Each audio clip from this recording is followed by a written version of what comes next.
prophetic meaning of the various constellations.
Bonsoir, bonsoir.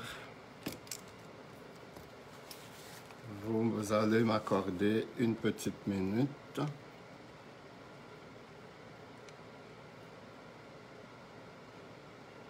J'ai eu un petit problème technique avec le système que j'essaie de fixer.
Juste patienter quelques minutes, je règle un petit problème technique.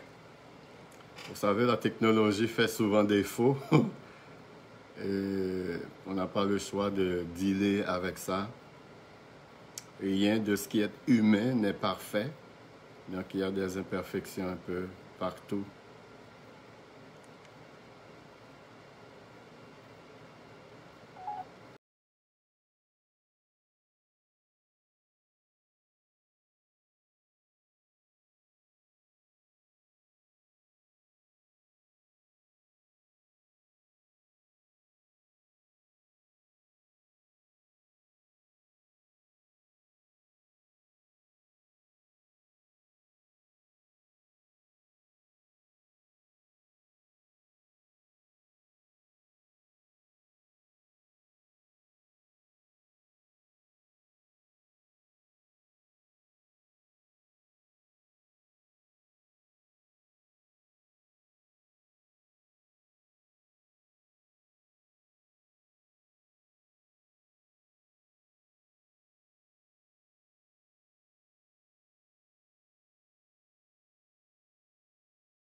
Lord unto me.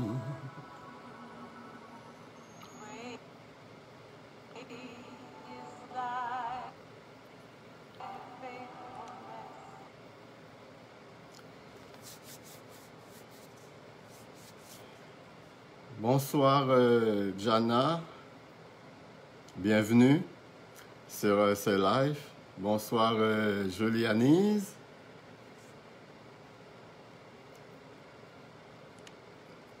Ce soir, on va tous devenir des scientifiques et d'une heure, des scientifiques d'une heure, parce qu'on va quand même toucher des sujets qui touchent et qui a rapport un peu avec la cosmologie, la cosmogonie, et aussi peut-être parler aussi de l'astrologie on va voir c'est quoi la différence entre l'astrologie telle qu'on l'utilise aujourd'hui et l'astrologie biblique. Et on va être très surpris ce soir de constater que l'Éternel a décidé d'écrire l'histoire de l'humanité et principalement, précisément, l'histoire du salut dans les cieux, dans les astres et les différentes constellations qui sont des phénomènes célestes, qui sont des conjonctions entre les planètes et les étoiles qui forment les constellations. C'est ainsi, aujourd'hui, on peut parler des 12 signes du zodiaque qu'on va voir aujourd'hui, mais on ne va pas rentrer dans les détails parce que chaque signe du zodiaque, en partant du lion, la Vierge, et Sagittaire, Scorpion, a une signification que l'Éternel a donnée et qui décrit des événements passés, présents et futurs. C'est-à-dire, le passé est écrit dans les astres, le présent est écrit dans les astres, et le futur également est écrit dans les astres. Mais dois-je spécifier? Les astres ne disent rien, mais absolument rien concernant notre vie personnelle. Les gens qui vont voir les astrologues, les diseuses de bonne aventure, ou les diseurs de bonne aventure, les catoromanciens, ou les catoromanciennes, pour leur demander de leur prédire l'avenir, eh bien, ils ne font que vous raconter des mensonges parce que les astres racontent les événements que l'Éternel veut qu'elles racontent et elles ne disent absolument rien sur notre vie personnelle. Voilà ce qui est en train pour les étoiles. Et quand quelqu'un vous demande c'est quoi votre signe astrologique, la personne va répondre moi je suis Scorpion, moi je suis Sagittaire, moi je suis Lion, moi je suis X, je suis Y. Eh bien, c'est vraiment la bouillie pour les chats. Les étoiles, les planètes ne disent rien de votre vie personnelle. Et on va voir que pour une raison spécifique, l'Éternel a décidé de raconter l'histoire du salut. Qui il est, qu'est-ce qu'il fait pour les hommes, de sorte que lorsque le jugement va arriver, pour que personne ne vienne dire qu'il n'était pas au courant. Car Paul va nous dire dans Romains chapitre 1er, ce qu'on peut connaître de Dieu est manifeste pour eux. Puisque dans la création, l'Éternel s'exprime clairement, de sorte que Paul peut conclure, l'apôtre Paul peut conclure, ils sont donc inexcusables, puisqu'ayant connu Dieu. Comment ont-ils connu Dieu? Eh bien, ils ont connu Dieu à travers la création, à travers les planètes, à travers les étoiles. Chers amis, je viendrai avec vous dans une prochaine émission. Et là, on va rentrer encore dans une autre profondeur où je vais vous démontrer à travers la parole que l'Éternel a inclus dans le premier livre de la Bible, Bereshit, le livre du commencement, le livre de Genèse, toute l'histoire de l'humanité, l'histoire du salut, et il va même vous décrire comment son fils va venir dans le monde et mourir à partir du premier livre de la Bible. Ainsi, peut-il conclure l'Éternel des armées qu'il est celui qui décrit la fin depuis le commencement. Donc, ce soir, asseyez-vous bien parce que on va vraiment naviguer, on va vraiment voguer à travers les nuages, à travers les planètes, pour que les planètes nous révèlent qu'est-ce qu'elles cachent, vraiment, pour que les étoiles nous révèlent qu'est-ce qu'elles cachent concernant l'histoire du salut, concernant les événements de la fin, concernant le passé. Donc, comme je dis, on va faire ce soir un peu d'astronomie un peu d'astrologie. Mais il faut faire attention, il y a un monde de différence entre l'astronomie et l'astrologie. L'astronomie est la science qui étudie les planètes, les galaxies, les étoiles. Tandis que l'astrologie, c'est une pseudo-science divinatoire.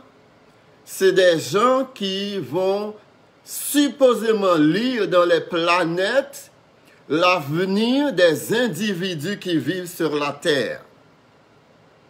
Des gens qui vont vous dire que si vous êtes né sous tel signe, eh bien, vous aurez ceci, vous aurez cela comme avantage ou comme désavantage. Et je dois respécifier encore, les planètes ne disent rien concernant ta vie personnelle. Les gens qui essaient de prédire votre avenir à partir des astres ne font que s'enrichir à votre compte, parce que cela n'est pas gratuit quand vous allez faire une consultation auprès de ces gens-là. Je vais définir quelques thèmes qui ont un rapport avec le ciel, avec les planètes, les étoiles, pour qu'on puisse bien comprendre notre sujet de ce soir, comment l'évangile éternel est écrit noir sur blanc dans les cieux, noir sur blanc, à tel point, tellement clair que Paul dit, ceux qui n'acceptent pas le Seigneur sont inexcusables. Ils ne peuvent pas amener comme argument, je ne savais pas, personne ne m'avait parlé. On va voir que David, à travers le psaume 19, va dire clairement que les cieux racontent la gloire de Dieu et l'étendue manifeste l'œuvre de ses mains. Et Paul, s'appuyant sur ces paroles, va conclure, tout le monde qui a l'âge de connaissance est inexcusable. Une supernova, c'est l'explosion très lumineuse qui marque la fin de la vie de certaines étoiles. Ok, la supernova, c'est quasiment une explosion, mais très forte, quasiment l'équivalent d'une explosion nucléaire, avec une lumière très brillante qui marque la fin de la vie de certaines étoiles. C'est quoi la Grande Ourse? Eh bien, la Grande Ourse, c'est vraiment la troisième, l'une des plus grandes constellations qu'il y a dans le ciel. On l'appelle Grande Ourse parce que c'est une grosse, vraiment, constellation. Et les constellations, c'est un groupe d'étoiles voisines de la sphère céleste qui rentrent en conjonction, puis ça fait une lumière extrêmement brillante. Lorsqu'on regarde dans le ciel qu'il y a une conjonction d'étoiles, une constellation, on peut voir la différence par rapport à la grandeur, la largeur de la luminosité qu'il y a dans le ciel. Certaines fois, ça peut se voir à l'œil nu et d'autres fois, pour voir tous les détails, toutes les formes des constellations, ça prend des télescopes vraiment pour contempler ces grandes constellations. La Voie lactée, aussi appelée la galaxie, c'est notre système solaire à nous, qui est composé de 9 planètes, donc la Voie lactée. Les scientifiques nous disent, et j'aimerais que vous reteniez ce nombre, qu'il y a à peu près 200 à 400 milliards d'étoiles dans l'univers. Il y a 200 à 400 milliards d'étoiles dans l'univers. Donc, il faut bien noter ce nombre. Il y a 200 à 400 milliards d'étoiles dans l'univers. Ça fait beaucoup, ça fait beaucoup, ça fait beaucoup. C'est extrêmement nombreux, le nombre d'étoiles qu'il y a dans l'univers. À peu près 400 milliards. 400 milliards. 400 milliards, je répète ça pour que vous reteniez ce nombre, parce que c'est un nombre très important qu'on va voir à travers cette méditation. Je ne vais pas prendre le temps pour parler des galaxies, et les solstices d'hiver, d'été, les équinoxes d'été, les équinoxes d'hiver, qui sont tous des événements du ciel qui disent une histoire. Tous ces événements célestes, les constellations, les étoiles, chers amis, disent une histoire. Quelle histoire? Non pas l'histoire de ta vie personnelle, comme vous font penser les astrologues, mais parle de l'histoire que l'Éternel veut qu'elle parle, qu'elle raconte. Et ces histoires, c'est l'histoire de l'humanité, l'histoire de l'univers, l'histoire du salut, l'histoire de la naissance de Yeshua, l'histoire de sa mort, l'histoire de sa seconde venue et de la défaite de Satan dans les constellations avec le scorpion, le dragon, la Vierge, tout ça, le Zémak ou une étoile qui s'appelle Zédek, Amelek. Donc, toutes ces étoiles, chers amis, toutes ces constellations racontent une histoire. Donc, l'Éternel n'a pas seulement écrit sa parole dans la Bible. L'Éternel n'est pas seulement venu sur terre sous forme humaine en la personne de Yeshua, qui était la parole, comme nous dit Jean dans le chapitre 1er, au commencement était la parole, et la parole était avec Dieu, et la parole était Dieu. Et au verset 14, Jean nous dit, et la parole est venue tabernacler parmi nous, elle est venue habiter parmi nous, et cette parole c'est Yeshua. Non seulement l'Éternel est venu comme la parole manifestée en chair parmi nous, il nous l'a donné à travers la Bible, mais il l'a aussi écrit dans les cieux, dans les constellations et dans les étoiles qui sont dans les cieux. Et quand on parle des 12 signes du zodiaque, les 12 signes du zodiaque, généralement, c'est de ça que les gens parlent quand les gens vous demandent c'est quoi votre signe astrologique. Donc, les 12 signes du zodiaque sont Bélier, Lion, Sagittaire, Taureau, Vierge, Capricorne, Gémeaux, Balance, Verseau, Cancer, Scorpion, Poisson. Chers amis, chacun de ces signes représente une histoire dans la Bible. Chacun de ces signes raconte une histoire. Chacun de ces signes représente un événement, un peuple. Chacun de ces signes que l'Éternel a placés, et c'est l'Éternel lui-même qui a placé ces signes dans les cieux, ce ne sont pas des combinaisons scientifiques qui produisent ces signes, c'est l'Éternel lui-même qui a placé ces signes dans les cieux. On va le voir. Et pour une raison bien spécifique, chers amis. Dans Genèse chapitre 1er, verset 14, nous lisons, Dieu dit qu'il y ait des luminaires dans l'étendue du ciel pour séparer le jour d'avec la nuit, que ce soit des signes pour marquer les époques, les jours et les années. Et notez bien, je vous avais bien dit de noter le nombre d'étoiles qu'il y a dans l'univers. La Bible dit, dans Psaume 147, verset 4, il, en parlant de l'Éternel, compte le nombre des étoiles, qui est au nombre de 200 à 400 milliards, et il a donné à toutes des noms. Donc l'Éternel n'a pas décidé un jour, bon, je vais m'amuser, comme je n'ai pas grand-chose à faire, je vais m'amuser à nommer les étoiles, à nommer 400 milliards d'étoiles. Quelqu'un peut dire, mais comment est-ce que quelqu'un peut nommer 400 milliards d'éléments? C'est une tâche fastidieuse, c'est une tâche énorme, nommer 400 milliards d'éléments.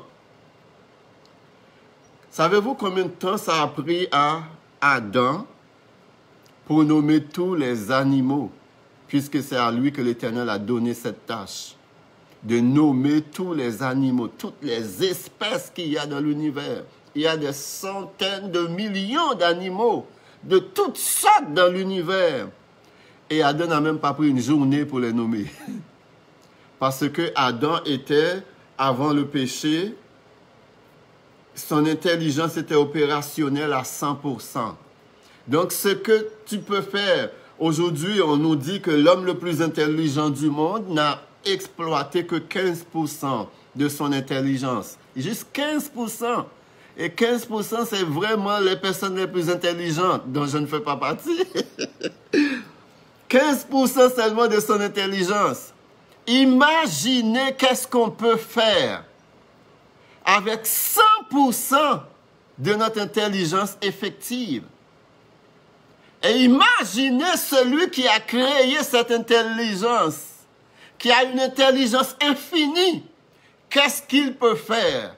Donc, l'Éternel pouvait nommer 400 milliards d'étoiles en une seconde. Un nom différent pour chaque étoile, et cela en une seconde. Il est possible. S'il a créé ce vaste univers avec des centaines de milliards de galaxies, alors pour les nommer, en 6 jours, il a fait tout ça. Et j'ai même l'impression, les 6 jours, c'est les 6 jours qu'il a pris pour expliquer à l'homme sa création, parce que l'homme ne peut pas tout emmagasiner en une journée. Donc, il a vraiment mis un calendrier pour que l'homme puisse tout absorber et reporter ce que l'Éternel lui a dit. Donc, ce n'est pas pour rien, ce n'est pas pour s'amuser que l'Éternel a décidé de nommer toutes les étoiles. De sorte que toutes les étoiles portent les noms que l'Éternel lui a donnés à travers le monde. Chers amis, peu importe l'endroit où vous allez aujourd'hui, le soleil reste le soleil. Même si la langue change, même si le dialecte change, que ce soit en Chine, en Australie, que ce soit en Inde, que ce soit au Brésil, en Argentine, en Chili, que ce soit en République dominicaine, en Haïti, en Afrique, peu importe l'endroit où on va, le soleil est toujours le soleil. Puisque c'est l'Éternel qui a nommé les étoiles, c'est l'Éternel qui a nommé les planètes, pour une raison bien spécifique. Mais là, il nous dit dans le psaume 147, verset 4, il a donné à toutes les étoiles un nom. Et l'Éternel ne fait jamais rien pour rien, chers amis. Dans le psaume 19, verset 2 à 5, le psalmiste nous dit, « Les cieux racontent la gloire de Dieu, de Jéhovah. » Comment est-ce que les cieux peuvent raconter la gloire? Ils ne disent pas « les cieux montent », les cieux démontent. Non, les cieux racontent. Donc, les cieux racontent une histoire, chers amis. Et le psalmiste va plus loin dire, « Et l'étendue manifeste l'œuvre de ses mains. Le jour en instruit un autre jour, et la nuit donne connaissance à une autre nuit. » Et l'auteur ajoute pour dire, « Ce n'est pas un langage. Ce ne sont pas des paroles dont le son ne soit point entendu. » C'est-à-dire le langage que parle l'univers, le monde entier peut le comprendre. Le langage que parle l'univers, le monde entier peut le comprendre. Et l'Éternel a fait exprès afin que tous les hommes, toutes les femmes, les jeunes, les enfants, les vieillards soient sans excuse. Apocalypse chapitre 12, versets 1 à 4. Il dit, un grand signe parut dans le ciel. Beaucoup de gens lisent Apocalypse et cherchent vraiment à interpréter Apocalypse de manière ésotérique. Et il y a même des gens qui vont y ajouter de la cabale juive là-dedans pour essayer d'aller chercher des mystères là où il n'y en a pas, pour expliquer de manière mystérieuse tout ce que ça veut dire. Eh bien, chers amis, je vais être très simple avec vous ce soir. Lorsque vous lisez dans Apocalypse chapitre 12, verset 1 à 4, il dit, un grand signe parut dans le ciel. Une femme enveloppée du soleil, il parle des constellations. Il parle des constellations. Et cette grande femme fait référence à la constellation, l'un des 12 signes du zodiaque qu'on appelle la Vierge, ou en latin Vigo, ou en hébreu Betula. Donc c'est à ça que ça fait référence. Et c'est-à-dire, l'auteur est en train de nous dire aujourd'hui dans Apocalypse chapitre 12, versets 1 à 4, eh bien, l'histoire que je suis en train de vous raconter là, dans ce livre, le livre de Révélation, est aussi écrit dans le ciel avec les constellations, avec le signe du zodiaque qui est la Vierge. Et on va voir, il va y avoir une conjonction ou un ensemble de conjonctions qui vont coïncider avec la naissance de Yeshua. C'est peut-être le seul élément qu'on va voir vraiment pour ce soir. C'est la naissance de Yeshua écrite dans les étoiles, dans les constellations, dans les astres, chers amis. Et puis au verset 2, il nous dit « Et la femme était enceinte, et elle criait étant en travail dans les douleurs de l'enfantement. » Un autre signe parut dans le ciel, et ça encore, c'est d'autres constellations. Et les femmes dont parle, lorsque l'auteur dit, l'auteur va dire la femme, un signe parut dans le ciel, une femme, eh bien cette constellation qu'on appelle Vigo, cette constellation qu'on appelle Betula, cette constellation qu'on appelle la Vierge en français, eh bien, ça a une forme dans le ciel d'une vierge, d'une femme, chers amis, habillée d'une grosse robe. Et on va voir que non seulement ça a la forme d'une femme et toutes les autres constellations, les étoiles qui vont être autour de cette femme, et c'est l'un des signes que les mages d'Orient vont voir, qui va les amener jusqu'en Israël, parce qu'en regardant toutes ces constellations, toutes ces combinaisons, toutes ces rencontres, toutes ces conjonctions, ils vont être certains que le roi des Juifs vient de naître. Chers amis, je n'aurai pas le temps non plus de parler les 7 étoiles des Pléiades. Je n'aurai pas le temps de parler de la Grande Ourse non plus, qui sont toutes des étoiles et des constellations qui racontent l'histoire du plan du salut et de la fin du monde que l'Éternel a écrit spécifiquement dans les astres. Dans Job chapitre 9, verset 9, Job nous dit, et Job parle de l'Éternel, Job dit, c'est l'Éternel qui a créé la Grande Ourse, c'est lui qui a créé l'Orion, ça c'est encore une autre constellation, c'est lui qui a créé les Pléiades. Ça, c'est vraiment une conjonction de plusieurs étoiles pour former cette constellation appelée les Pléiades, chers amis. Et c'est l'Éternel aussi qui a créé les étoiles des régions australes. Dans Job 38, verset 31 et 33, il parle avec Job, l'Éternel des armées parle avec Job. Il dit, Job, nous-tu les liens des Pléiades? Nous, pour le verbe nouer. Nous-tu les liens des Pléiades? Ou détaches-tu les cordages de l'Orion? Fais-tu paraître en leur temps les signes du zodiaque? Et conduis la Grande Ourse avec ses petits? Donc c'est l'Éternel qui est en train de dire à Job, c'est moi qui ai créé toutes ces choses. Connais-tu les lois du ciel? Règles-tu son pouvoir sur la terre? Élèves-tu la voix jusqu'aux nuées pour appeler à toi des torrents d'eau? Lances-tu les éclairs? Parlent-ils? Te disent-ils, nous voici? Qui a mis la sagesse dans le cœur? Ou qui a donné l'intelligence à l'esprit? Qui peut avec sagesse compter les nuages et verser les outres des cieux? Dans 2 Rois chapitre 23 verset 5, il dit, il chassa les prêtres des idoles, ça c'est l'Éternel encore, et établi par les rois de Juda pour brûler des parfums sur les hauts lieux, dans les villes de Juda et aux environs de Jérusalem, parce que les rois de Juda, les rois juifs étaient devenus tellement idolâtres, ils vont même sacrifier des enfants aux dieux. Et là, il continue pour dire, de Jérusalem et ceux qui offraient des parfums à Baal, au soleil, à la lune, au zodiaque et à toute l'armée du ciel. Et quand il dit au zodiaque, eh bien, il fait référence aux 12 constellations ou 12 signes du zodiaque. Et à toute l'armée du ciel, eh bien, il fait référence à toutes les 400 milliards d'étoiles qu'il y a dans l'univers. Eh bien, les gens qui étaient idolâtres avaient l'embarras du choix du Dieu qu'ils veulent servir. Il y avait tellement de choses qu'on pouvait déifier, que les gens déifiaient dans les cieux. C'était incroyable. Ok, chers amis, voilà où ça devient intéressant.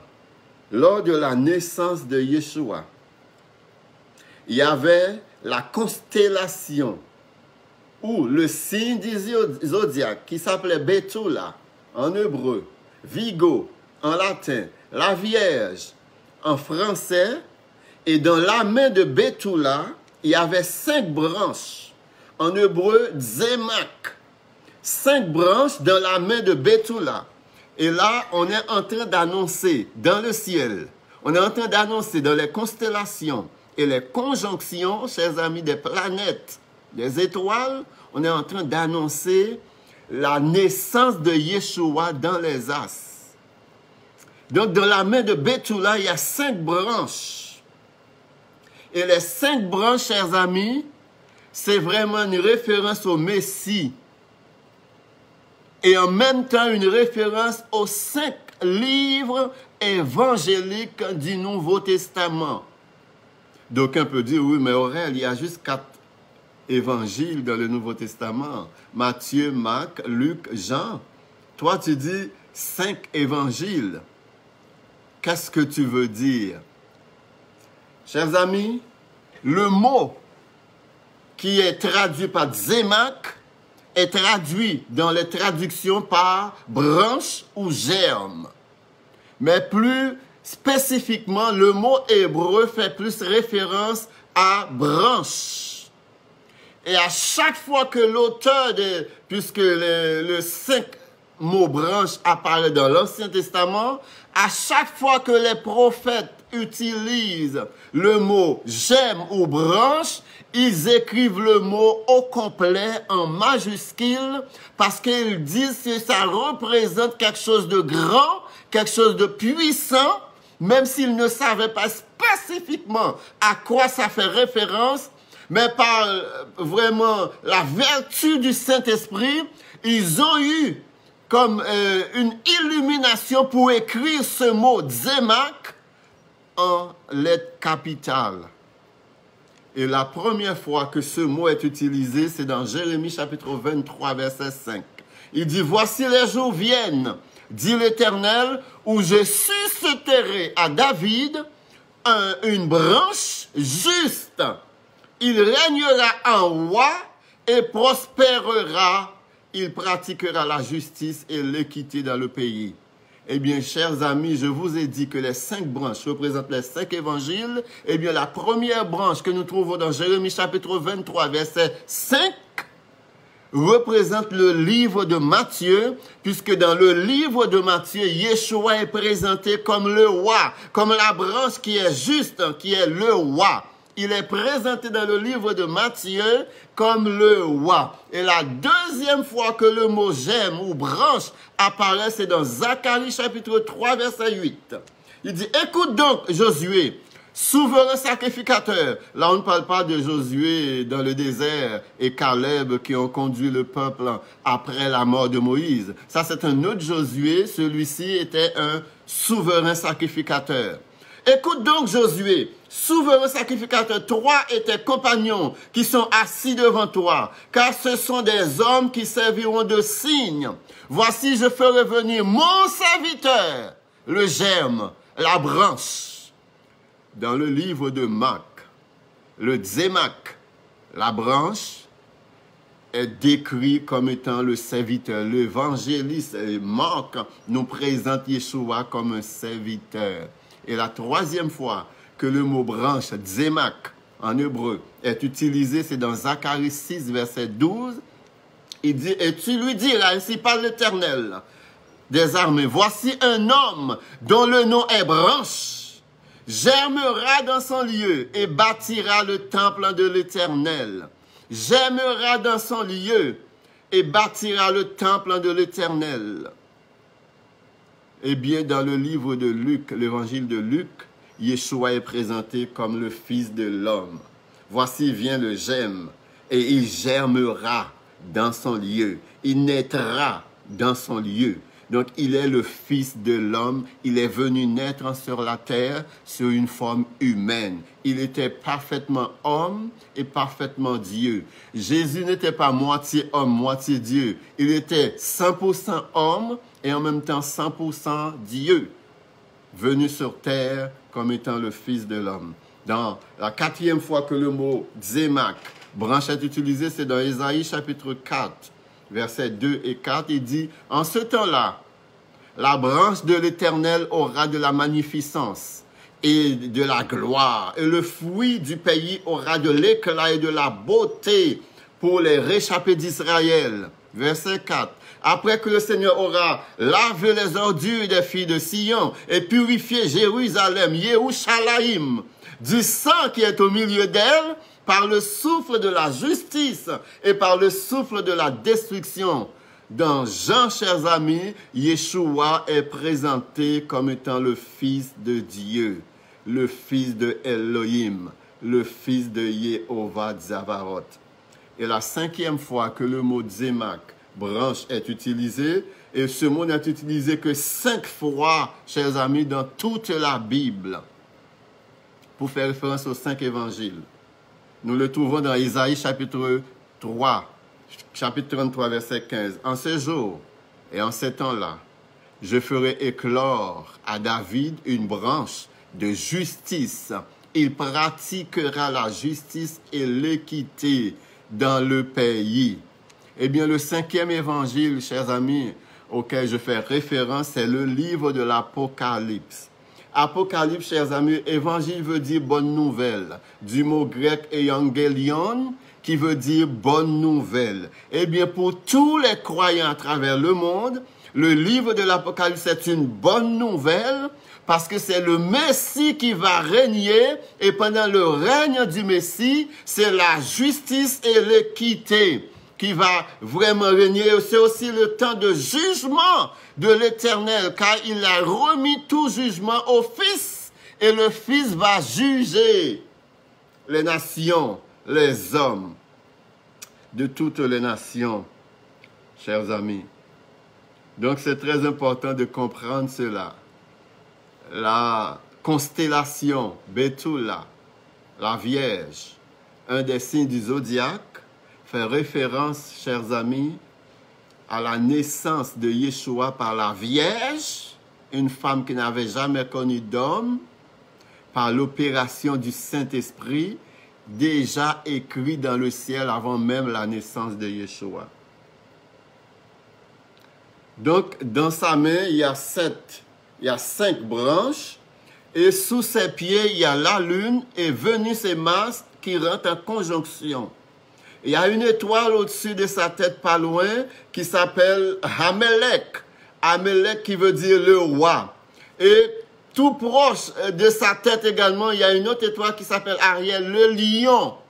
Donc, on voit ici une combinaison de tout ce que représente le Messie qui va naître par l'entremise de la Vierge. Il va être en même temps le lion de la tribu de Juda. Il va être le roi juste qui va régner sur toute la terre. Et Daniel, lorsqu'il était à Babylone, la Bible dit, Daniel était plus sage que tous les hommes de Babylone. Il était plus sage que tous les hommes de Babylone. Et le roi Nebuchadnezzar a placé Daniel au-dessus des sages, au-dessus des Chaldéens et au-dessus des astrologues de Babylone. Et les astrologues de Babylone faisaient le même travail que font les astrologues d'aujourd'hui. C'est-à-dire, ils vont lire dans les étoiles pour prédire des événements mensongers pour essayer de gagner la sympathie du roi. Eh bien, chers amis, Daniel avait enseigné la vraiment astrologie et la vraie astronomie aux sages, aux scientifiques de Babylone.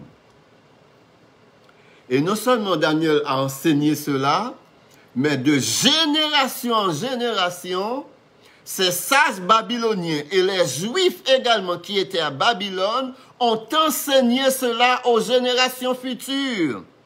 De sorte que Daniel était si certain des événements dans le ciel, les constellations et les étoiles et les différentes conjonctions qui auront lieu le jour de la naissance de Yeshua. Il a enseigné cela aux astrologues chaldéens, babyloniens et aussi aux Juifs qui étaient là à travers la parole. Et ces chaldéens ont pris Daniel au sérieux depuis lors. De génération en génération, ils ont observé les cieux, attendant les signes que Daniel leur avait enseignés pour savoir quand est-ce le roi des Juifs va naître. Et 500 ans après la mort de Daniel, chers amis, ces astrologues, enseignés par Daniel, regardaient dans les cieux et ils ont vu toutes les constellations, ils ont vu les conjonctions, ils ont vu la constellation de la Vierge avec la lune à ses pieds, avec 12 étoiles sur sa tête. Puis ils ont vu l'étoile qui s'appelle Hamelech, proche de la tête de la Vierge. Ils ont vu l'autre étoile qui s'appelle Ariel, le lion.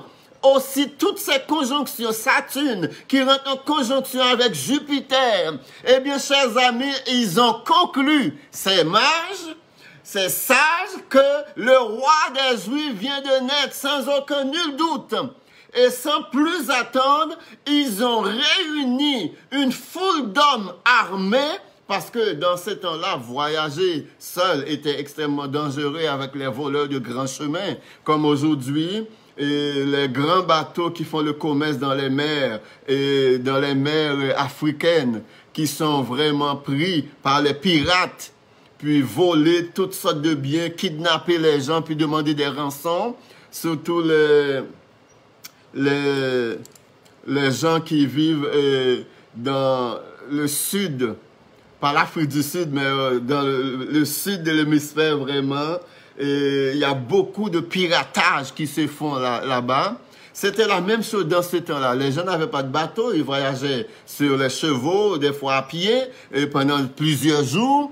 Et les voyages étaient dangereux. Donc, probablement, il y a eu des hommes armés qui accompagnaient vraiment les mages. Et ce n'était pas 3 personnes comme plusieurs prétendent. C'était une foule de personnes à un point tel que ça a suscité l'intérêt du roi Hérode, qui était à ce moment-là tétrarque de Jérusalem. Donc, ça l'a troublé de voir une foule de voyageurs arriver.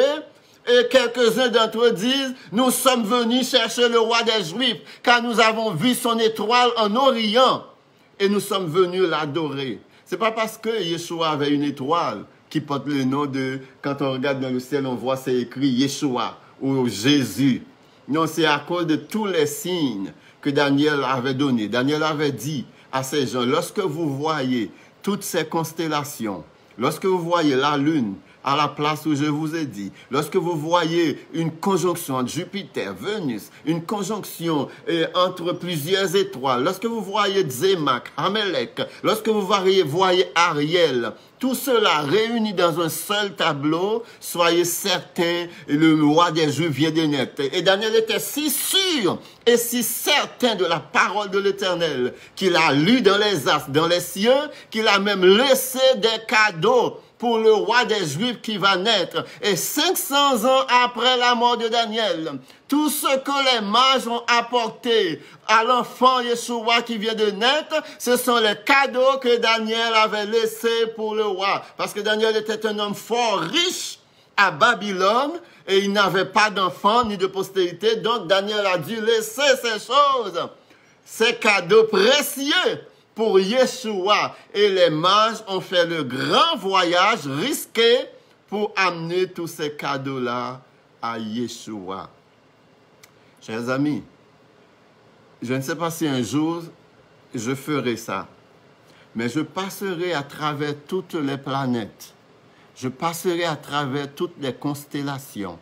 Je passerai à travers les 12 signes du zodiaque pour vous démontrer la signification de chaque signe et comment tous les événements concernant la vie de Yeshua, passé, présent et futur, sont inscrits, sont écrits dans les cieux, dans les astres, dans les constellations.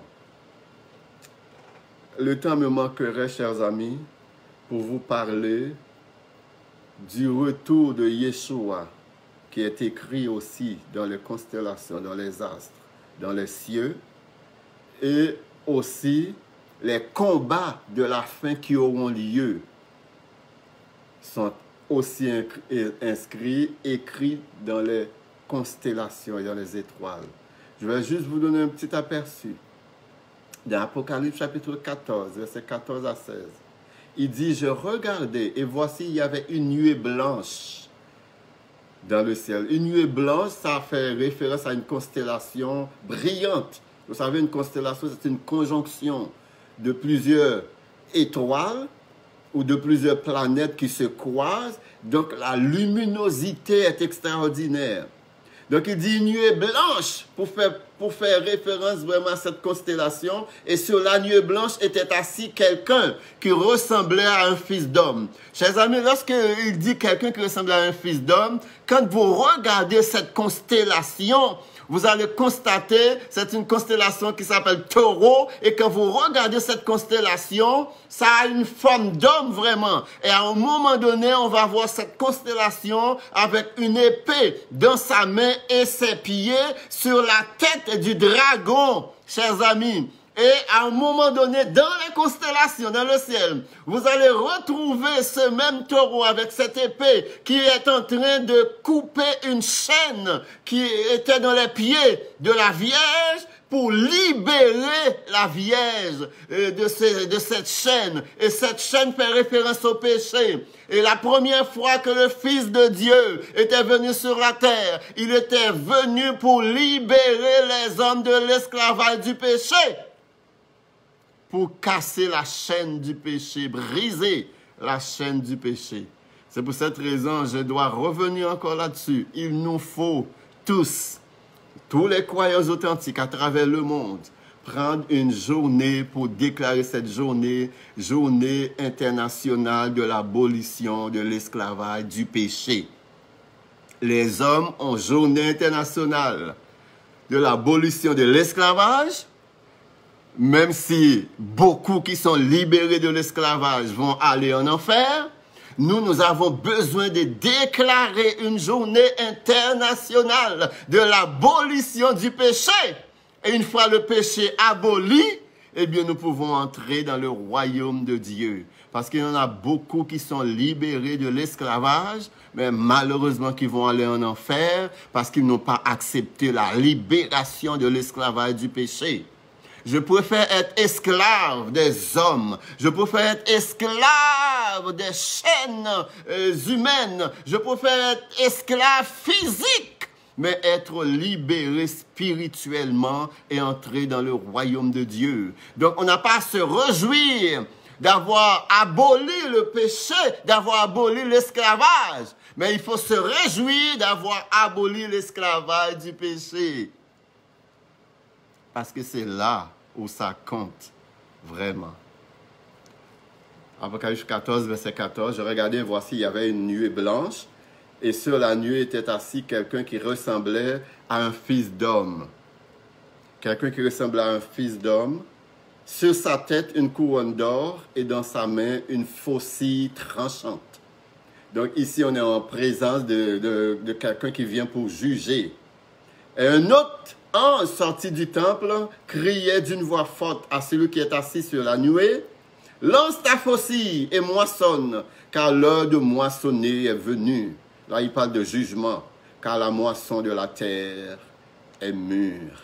Et celui qui était assis sur la nuée jeta sa faucille sur la terre, et la terre fut moissonnée. Chers amis, Apocalypse chapitre 12, verset 13-14. Apocalypse 12, verset 13-14. Quand le dragon, et là nous sommes dans la bataille finale, quasiment la bataille d'Armageddon, quand le dragon qui avait été précipité sur la terre, il poursuivit, vu qu'il avait été précipité sur la terre, il poursuivit la femme qui avait enfanté l'enfant mâle, et les 2 ailes du grand aigle furent données à la femme. Chers amis, c'est tellement magnifique. Il y a une constellation dans le ciel. Il y a une constellation dans le ciel avec la Vierge, Vigo, Betula, au milieu. Puis il y a des étoiles tout autour qui forment comme 2 ailes d'angle, chers amis.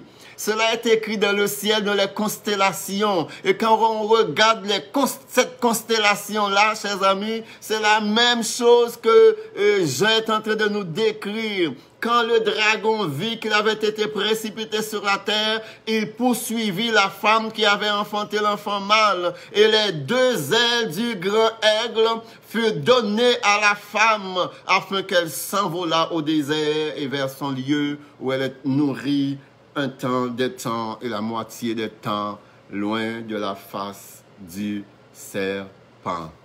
Chers amis, le dragon, qui est nul autre que Satan lui-même, qui va être vaincu par Yeshua, par le souffle de sa bouche, il va vaincre le grand dragon. La prochaine fois que vous allez visiter le planétarium, vous allez regarder le ciel artificiel qu'il y a au planétarium ou dans votre pays, peu importe où vous êtes, où il y a des cosmodomes pour regarder les cieux, puis les différentes constellations, observer les formes de ces constellations, et toutes ces constellations-là, chers amis, racontent une histoire. Pas nécessairement l'histoire que les scientifiques vont vous dire qu'elles racontent, mais l'Éternel qui a donné des noms aux étoiles, qui a donné des noms aux constellations, eh bien l'Éternel nous dit quelle sorte d'histoire qu'elle raconte, les constellations, les étoiles. C'est pour cette raison, chers amis, et peut-être d'autres raisons, mais au moins, c'est pour cette raison que l'Éternel a donné des noms aux constellations, aux étoiles, qui sont des myriades, des myriades, des myriades d'étoiles dans l'univers. Donc, que Dieu nous aide vraiment à comprendre que il a tout fait, il a tout mis en œuvre pour que les hommes soient au courant de son message. Il a tout fait. Et c'est parce qu'il ne veut pas que les hommes périssent. Il ne veut pas que les hommes soient précipités dans le feu de la géhenne où il y aura des pleurs et des grincements de dents. Il nous a donné un livre, la Bible, pour nous expliquer. Il nous a montré les 2 chemins. Et après ça, il nous a dit, choisis le bien et vous vivrez. Il a dit, je mets devant vous le bien et le mal. Il a dit, choisis le bien pour que vous puissiez vivre. Choisissez le bien pour que vous puissiez vivre. Et après ça, il est venu lui-même sur la terre. Il est venu en la personne de Yeshua pour nous délivrer de l'esclavage du péché. Il a aboli le péché dans sa chair afin que nous soyons libérés du péché. Et ensuite de cela, il a écrit cela dans les cieux, dans les étoiles, dans les constellations. Et les événements de la fin nous révèlent, chers amis, il y aura un ange qui va parcourir le ciel pour prêcher un évangile éternel pour une dernière fois, parce que Dieu ne veut pas que les hommes périssent, mais il veut que tous les hommes soient sauvés et parviennent à la connaissance de la vérité. Nous sommes donc inexcusables. Que l'Éternel vous bénisse abondamment. Passez une bonne soirée. Et surtout, priez Dieu et étudiez sa parole et il vous révélera des choses cachées que vous ne connaissiez pas. Soyez bénis par l'Éternel.